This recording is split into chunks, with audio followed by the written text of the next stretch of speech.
नमस्कार जय जगन्नाथ ओडिशा किचन को आपण मानक बहुत बहुत स्वागत। आज मुझे आपण मानक पई पाउरुटी और पियाज रे थिबा बहुत गोटे टेस्टी यूनिक आउ सिंपल रेसिपी घर थिबा अति सहजिया जिनस बनवा सहित पिला ठार बड़ समस्ते निश्चिंत भाव में पसंद करेंगे। आ थरे खाइले ना बारंबार बनईके खावाई निहाती चाहिए।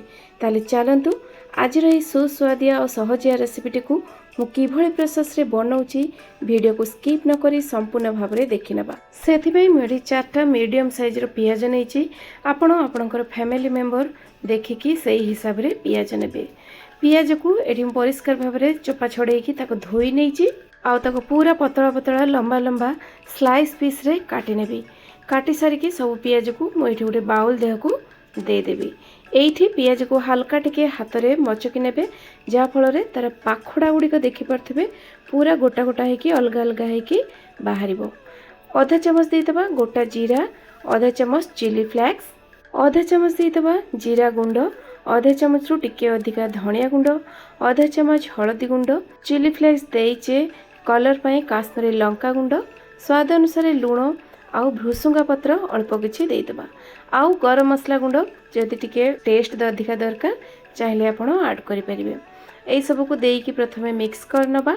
आउ एठी हमें दबा बढ़िया बाइंडिंग पई पियाज देहरे बेसन। मोडी छोटो चमच रे छोटो 3 चमच बेसन नेछि। आउ टिके क्रिस्पी पई दउछि मठे 2 चमच चावल गुंड। चावल गुंड बदल रे आपण चाहिले कॉर्नफ्लोर जदि थाए ताले कॉर्नफ्लोर के मध्य नहीं पारिबे। भल भाव में पियाज सहित मिक्स करनबा। एठी हमको बेसन अधिका दबार नहीं, जस्ट बाइंडिंग पई दबार अछि। बेसन जदि अधिका हो जाउछि तारे पियाजर टेस्टटा आसीबनी। दरकार मुताबक अल्प 2-3 चमच पानी देकी आमे याको भल से टिके गोळै दबा। आ गोळै देकी याको आमे 5-7 मिनिट पई रेस्ट रे छाड़ी दबा। ता छड़ा बेसन जदि अधिका दे दउचंती ताले पियाजर टेस्टटा एठी बिल्कुल भी आसीबनी। एठी नै जाइछि मु एपटे 5-6 पीस ब्रेड बा पाउरुटी।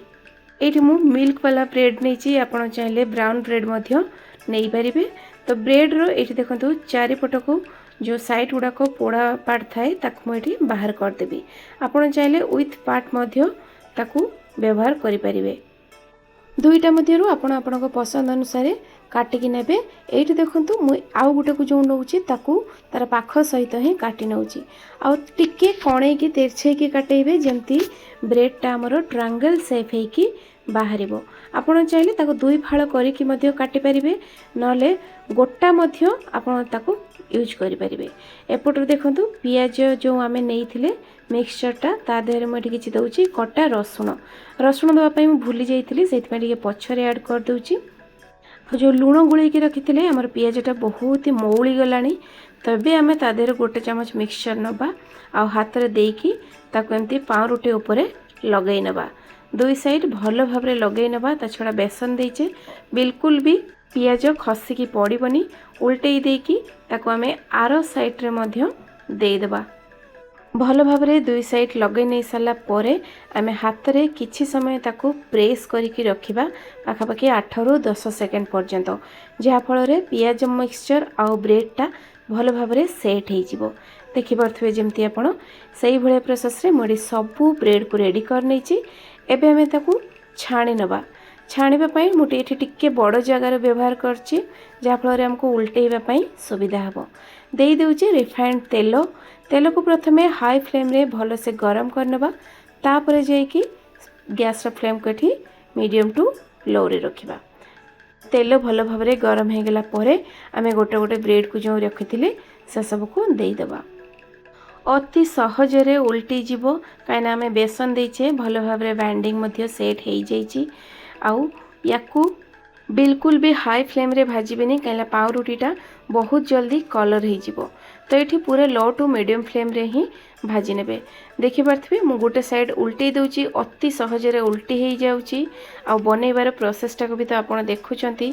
घरे थिबा बहुत ही सिंपल जिनस रे ही गोटे सहज स्वादिया आ यूनिक जिनसटे बनिकी रेडी हो गला। बस गोटे मिनिट रे ही हमर ब्रेडटा छाणी हो गला। बिल्कुल भी अधिका समय लगी नहीं। आ कलर मध्य पूरा ब्राउन कलर हो जाइए। अधिका आम या फ्राए करवानी। या आम ए बाहर करदे।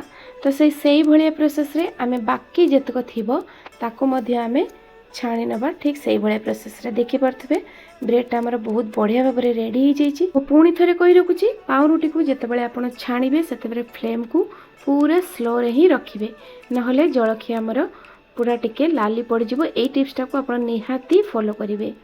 बाकी जो ब्रेड जलखिया गुड़िक आम एमती छाणी नवा। आ देखिपे बहुत ही क्रिस्पी बनी आ बहुत ही टेस्टी देखा जाउची। याकू आउ टिके टेस्टी चटपटा करने किसी गाजर आ काकुड़ी को मुझे ग्रेट कर नहीं कि दौची। आपड़ चाहिए पियाज कंचा लंका धनिया पत्र दे पारे। अल्प किसी गोलमरीच आ लुण टिके आपण स्प्रिंकल करदे जहाँफल आहरी बहुत बढ़िया टेस्टी आसीबो। तो देखिपाले दर्शक बंधु घरे थिबा सिंपल जिनस मुझे भाव में गोटे नुआ प्रकार टेस्टी आ यूनिक जलखिया अति सहज रेडी करदेली। आशा करछि रेसिपी आपको निश्चय भल लगी लाइक करेंगे, शेयर करेंगे, चैनल नुआ थिले प्लीज सब्सक्राइब करदे। पुणी देखा आ गोटे नुआ वीडियो रे नुआ रेसिपी सहित।